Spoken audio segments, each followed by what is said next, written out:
The storm had been building all afternoon, heavy clouds rolling over the small coastal town of Crescent Bay, painting the sky a bruised shade of blue as thunder muttered somewhere beyond the horizon. And as the first drops of rain began to fall, a young woman named Elise Turner hurried down the uneven sidewalk, clutching her thin jacket around her, hoping to reach her apartment before the skies opened entirely. But fate had a different plan for her that evening, one she didn't see coming until her heart collided with it. Elise didn't have much in life. She had moved to Crescent Bay just 3 months earlier after losing her job at a printing company in Portland, scraping together enough savings to rent a tiny upstairs room above a bakery while working part-time, cleaning boats along the harbor. But she carried a quiet resilience, the kind of strength that grows from surviving one hardship after another. As she rounded the corner near a bus stop, rain pouring harder now, forming little rivers along the pavement, she heard it soft at first, like a faint whimper swallowed by the storm, but unmistakably the cry of a baby. Elise froze her breath, catching as she scanned the bus shelter and saw something that made her heartbeat stumble. A small infant, maybe a few months old, bundled in a pale blue blanket abandoned on the wooden bench as rain blew sideways under the shelter's roof. Without thinking, without hesitating, Elise rushed toward him, her shoes splashing through puddles as she reached the tiny child, whose cheeks were wet from tears and rain, whose fingers trembled from cold.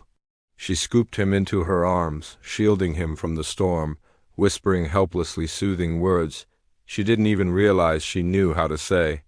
His cries softened but didn't stop, and Elise felt panic rising because she had no idea where his mother was, why he had been left alone, or how long he'd been shivering there in the open air. Before we go any further, if you believe the world needs more kindness, more humanity, more strangers willing to step forward, when no one else will, make sure to like this video, comment, share, and subscribe, because your support is what helps these meaningful stories reach more hearts that need them. Standing there, soaked beneath the bus shelter, Elise held the baby close, feeling his tiny heartbeat racing against her chest, her own hands trembling as she debated whether to call the police or rush to the nearest hospital. When suddenly a sleek silver SUV screeched to a halt just several feet away, its headlights cutting through the curtain of rain. The driver's door flew open and a man in a charcoal gray suit sprinted toward her, his face pale, panicked, and desperate. His name was Adrian Bennett, a well-known entrepreneur in Crescent Bay, respected but private, the type of person who always looked composed, polished, and in control, except for this moment when his world was visibly crumbling right in front of her. As soon as his eyes locked on the baby in Elise's arms, something inside him broke. He reached out, touching the child's tiny hand as if confirming he was real, safe, and alive. This wasn't just any baby, this was his son. "Noah," Adrian's voice cracked as he thanked her repeatedly, though the words came out shaky, half-choked. Elise felt her throat tighten as he explained quickly that Noah's mother, his wife, had been struggling deeply since giving birth, caught in the darkness of postpartum depression that Adrian didn't fully understand but had been trying desperately to help her through. An hour earlier, she had vanished from their home with Noah, leaving a cryptic note saying she loved them both but needed air, space, clarity. Adrian had searched everywhere, driving through the storm, calling her phone endlessly, terrified something terrible had happened. When he finally received a message from a stranger who had seen a distraught woman wandering near the bus stop, he raced there with dread in his chest, never expecting to find his infant son alone, crying and in the arms of a soaked, trembling stranger. Elise, though overwhelmed, told him everything: how she found Noah abandoned, how cold he was, how worried she was that no one would come.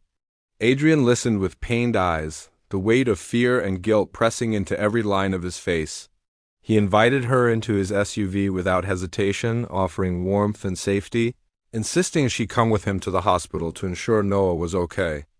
Elise hesitated at first. Strangers, wealth, unfamiliarity always made her uneasy, but the baby needed warmth more than she needed caution. Inside the car, the heater blasted warm air that made her shiver even more as Noah's crying slowly faded into exhausted whimpers. Adrian drove through the storm with one hand gripping the wheel and the other gently resting on his son's blanket, as if afraid he might disappear again.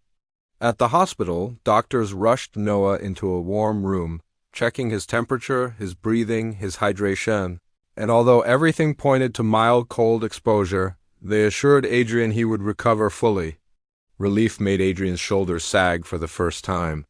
Elise sat quietly nearby, still dripping from the rain, her hair plastered to her cheeks, her fingers numb, but something about the tiny boy she had protected made her heart feel strangely full. When Adrian returned from speaking with the doctor, he sat across from her and asked her why she didn't simply walk past, why she didn't ignore the baby like other people might. Elise swallowed, brushing rain from her forehead, and told him honestly that she knew what abandonment felt like, what it meant to be left behind with no warmth, no comfort, no one to turn to. Adrian didn't push for details, though the pain in her voice spoke more than words. Instead, he thanked her again, this time not with panic, but with sincerity, a softer gratitude that made Elise shift uncomfortably because she wasn't too used to being thanked for anything. He offered her a ride home once Noah had been cleared, but when they reached her building, a small, aging structure above a bakery, something inside him felt wrong, leaving her there alone, soaked, exhausted, shivering from cold and adrenaline.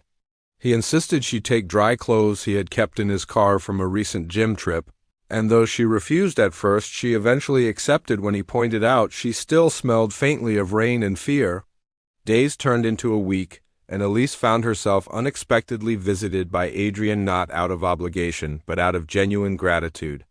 He brought her warm meals on nights he guessed she hadn't eaten, offered her small tasks related to his company that she could do from home for extra money, and eventually asked if she would consider helping occasionally with Noah, not as a nanny, not as an employee, but as someone Noah already felt safe with.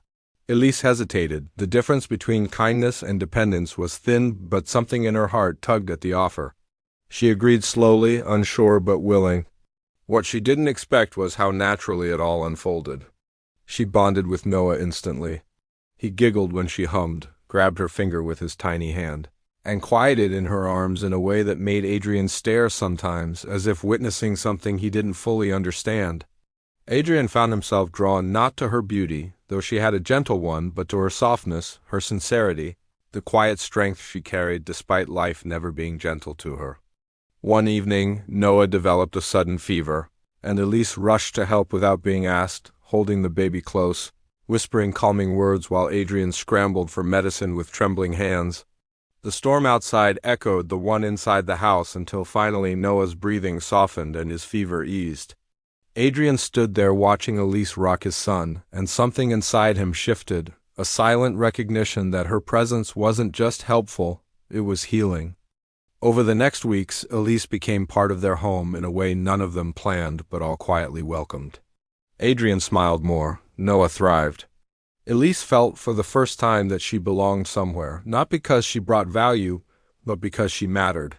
When Adrian finally asked her softly, carefully, if she would consider living with them, not as a helper, not as an employee, but as someone who had already become family, Elise felt tears she hadn't let fall in years.